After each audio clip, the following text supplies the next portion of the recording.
Back రాష్ట్రంలో ప్రజారోగ్యం పరిస్థితి ఎట్లా ఉందో ఇప్పటివరకు మనం చూసినాము. కానీ దీనికి సంబంధించి ప్రభుత్వం ఏం చేస్తుంది అన్న ఒక ప్రశ్న అయితే చాలా బలంగా వినిపిస్తోంది.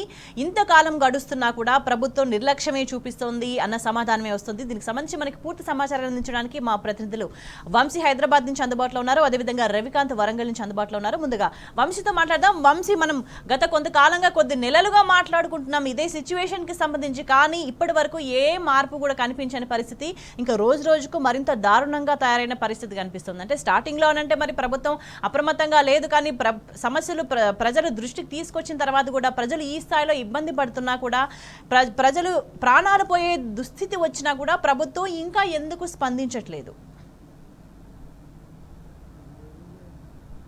మనం గత కొద్ది రోజుల నుంచి కూడా చూస్తూ ఉన్నాము, తెలంగాణ రాష్ట్రంలో వైరల్ ఫీవర్స్ విజృంభిస్తున్నటువంటి పరిస్థితి మనం చూస్తూ ఉన్నాము.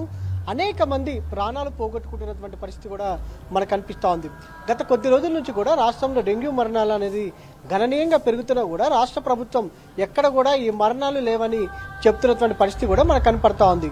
కానీ రాష్ట్ర వ్యాప్తంగా కూడా చూస్తే మాత్రం కొంత హైదరాబాద్ నగరంలో కూడా ఈ యొక్క డెంగ్యూ అనేది అవుట్ బ్రేక్ అనేది కొంత మనకు ఎక్కువగా కనిపిస్తూ ఉంది.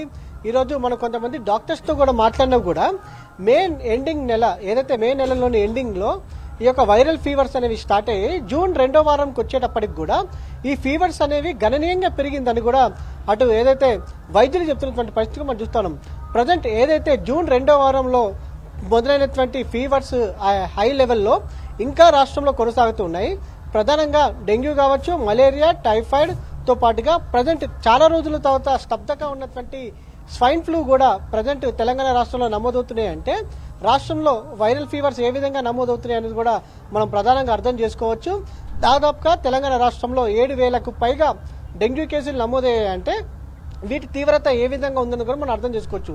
దాంతో పాటుగా మలేరియా కావచ్చు, చికెన్ గున్యా కావచ్చు, ఇలా అనేక రకాలైనటువంటి ఫ్లూ వ్యాధులు కూడా పెద్ద సంఖ్యలో రాష్ట్రంలో నమోదవుతున్నా కూడా ప్రభుత్వానికి ఎక్కడ కూడా చీమ కుట్టినట్టు కూడా లేనటువంటి పరిస్థితి దాదాపు మనం ఆల్మోస్ట్ 3 నెలల నుంచి మాట్లాడుకుంటా ఉన్నాం. 3 నెలల నుంచి కూడా వర్షాలు పడతానే ఉన్నాయి, విష జ్వరాలు విజృంభిస్తూనే ఉన్నాయి. అయినా కూడా పారిశుద్ధ్యానికి సంబంధించి గ్రామీణ ప్రాంతాల్లో కావచ్చు, పట్టణ ప్రాంతాల్లో కావచ్చు, ఎక్కడ కూడా ఎటువంటి చర్యలు కనిపించట్లేదు. కనీసం గతంలో అయితే ఎక్కడ దోమలు కనిపించిన ప్రాంతంలో దోమలు విజృంభిస్తున్న పరిస్థితి, దీని వల్లనే విష జ్వరాలు కూడా ప్రబలుతున్న సిచ్యువేషన్ కనిపిస్తుంది. ఇప్పటి వరకు కూడా 3 నెలలు అయినా కూడా పరిస్థితిలో ఏమాత్రం మార్పు లేదు అని అంటే ఎట్లా అర్థం చేసుకోవాలి ప్రభుత్వ వైఖరిని? ఖచ్చితంగా ఏదైతే వానాకాలానికి ముందే ప్రభుత్వం సమీక్ష నిర్వహించాల్సిన అవసరం ఉంటుంది, సమీక్ష నిర్వహించలేదు. ఏదైతే డెంగ్యూ ఫీవర్స్ పెరిగి జనాలు మరణించిన తర్వాత మొన్న ఈ మధ్య అటు సీఎం రేవంత్ రెడ్డి కావచ్చు, దాంతోపాటుగా హెల్త్ మినిస్టర్ రివ్యూ పెట్టినటువంటి పరిస్థితి మనం చూస్తూ ఉన్నాము.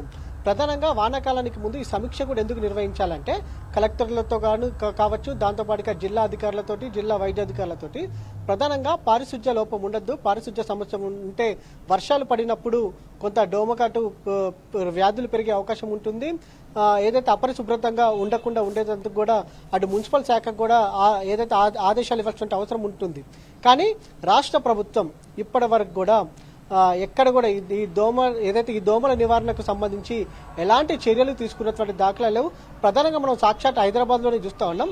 హైదరాబాద్ లాంటి మహానగరంలోనే, మెట్రోపాలిటన్ నగరంలోనే దోమకాటు వ్యాధితోటి దాదాపుగా 3,000 మందికి పైగా కూడా అటు ఆసుపత్రుల్లో అడ్మిట్ అయ్యారు. ఏదైతే ఈ డెంగ్యూ నిర్ధారణ అయిందంటే పారిశుధ్య లోపం అటు హైదరాబాద్ నగరంలో కావచ్చు, రాష్ట్రంలో కూడా ఏ విధంగా ఉంది అనేది కూడా మనకు చాలా స్పష్టంగా అర్థమవుతుంది. ఖచ్చితంగా రాష్ట్ర ప్రభుత్వం యొక్క నిర్లక్ష్యపు ధోరణి అనేది మనకు చాలా ఖచ్చితంగా కనిపిస్తూ ఉంది.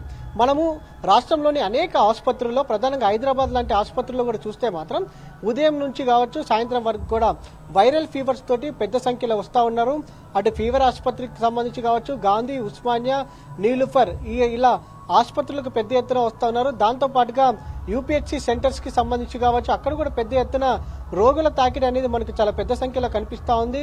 మరో పక్క మందుల కొరత అనేది కూడా మనకు చాలా అత్యధికంగా కనిపిస్తున్నటువంటి పరిస్థితి కూడా మనకు కనిపిస్తూ ఉంది. ఓవరాల్ గా రాష్ట్ర వ్యాప్తంగా కూడా ఈ విష జ్వరాల సంఖ్య అనేది గణనీయంగా పెరుగుతున్నా కూడా రాష్ట్ర ప్రభుత్వం ఇప్పటి వరకు కూడా చర్యలు తీసుకోకపోవడం ఒక రకంగా ఆవేదన కలిగిస్తుందని కూడా అటు ప్రజలు చెప్తున్నటువంటి పరిస్థితి కూడా మనం చూస్తూ ఉన్నాము. ఎంత నిర్లక్ష్యపు ధోరణి అంటే ఫీవర్ ఆసుపత్రికి రోజువారీగా రోగుల సంఖ్య 1,500 నుంచి 2,000 వరకు ప్రజెంట్ గత 2 నెలల నుంచి కూడా ఫీవర్స్ తోటి ఏదైతే వస్తున్నటువంటి పరిస్థితి మనం చూస్తూ ఉన్నాం. కేవలం ఇప్పటి వరకు కూడా ముగ్గురు డాక్టర్లు మాత్రమే పనిచేస్తా ఉన్నారు. దాంతో పాటుగా ఇప్పటి వరకు కూడా మానిటర్ చేయడానికి ఆ ఆసుపత్రికి సంబంధించి సూపరింటెండెంట్ లేరంటే అటు ప్రభుత్వానికి వైద్య ఆరోగ్య శాఖ మీద ఎంత చిత్తశుద్ధి ఉంది అనేది కూడా మనకు అర్థమవుతుంది. దాంతో పాటుగా గాంధీ ఆసుపత్రి, ఉస్మానియా ఆసుపత్రికి సంబంధించి వాక్-ఇన్ ఇంటర్వ్యూస్ పెట్టారు. ఇప్పటి వరకు కూడా ఆ పోస్టులను భర్తీ చేసినటువంటి దాఖలాలు కూడా లేనటువంటి పరిస్థితి కూడా మనకు కనపడతా ఉంది. దాంతో పాటుగా మందుల కొరత అనేది కొంత మనకు అత్యధికంగా కనిపిస్తూ ఉంది. గతంలో బస్తీ దవాఖానాలను గత ప్రభుత్వం బీఆర్ఎస్ ప్రభుత్వం ప్రారంభించినటువంటి పరిస్థితి కూడా మనం చూస్తా ఉన్నాము.